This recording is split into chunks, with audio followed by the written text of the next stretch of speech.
Okay, this video, very simple. This is all the conservatives or the people that are protesting why we should wear masks and things like that. Think about it this way. It isn't only COVID we're fighting. We're fighting all viruses and bacteria out there that cause people sickness. There are people in the world there are children who are born into STDs. They got STDs coming out, and they can't have normal relationships as a result of those STDs. Don't just think of yourself. We're trying to get rid of viruses and bacteria. And think of it this way. We're all soldiers, and we're freeing the entire world from COVID. I mean, you want people to recognize soldiers that fight for our rights, in this country. We're trying to fight a virus. We're trying to get rid of a virus. And that is our terrorist. The entire world's terrorist is this virus. And we're all soldiers, and we're fighting for freedom from the virus, okay? If you ever get the virus, there is a 10% chance you will die from the virus. That's how bad it is. That's just the reality, is that 10% die from this virus. So you don't want the virus, and you don't want other people to get the virus. And when you don't put your mask on, people look at you as an idiot, They look at you as somebody who just, for some reason, you don't get it. And if you think people don't get it whenever they look at soldiers that go and fight for our country, just imagine how bad it is that you're not getting this, that you're not wanting to be a soldier for everybody. Okay,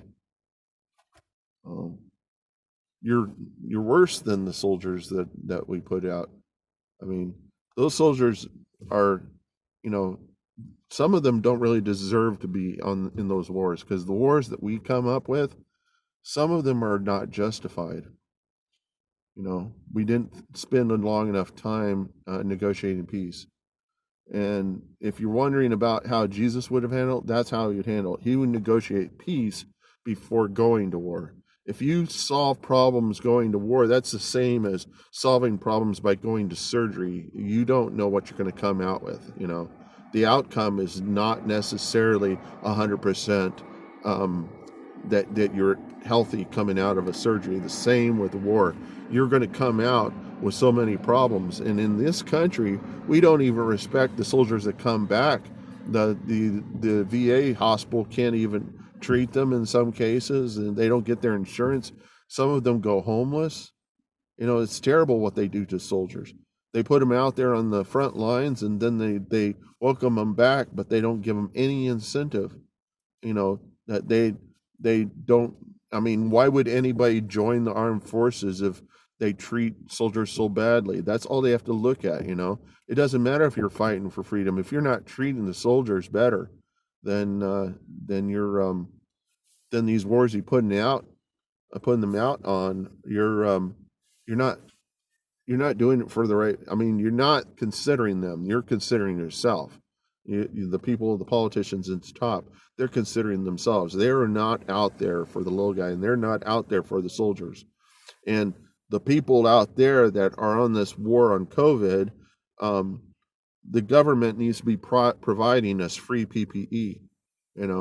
They need to be developing this stuff themselves in their own institutions. They've got the money to do this. Why aren't they doing it rather than relying on private institutions to come up with it? Because the private institutions are going to make money on the PPE. Our government needs to be making their own PPE because they have the capacity to do so. And they're going to work more efficient than any private industry will. Private industry is great whenever you have to innovate, but whenever they aren't providing anything of any, I mean, if you can get to it by intuition, if you can understand it by intuition,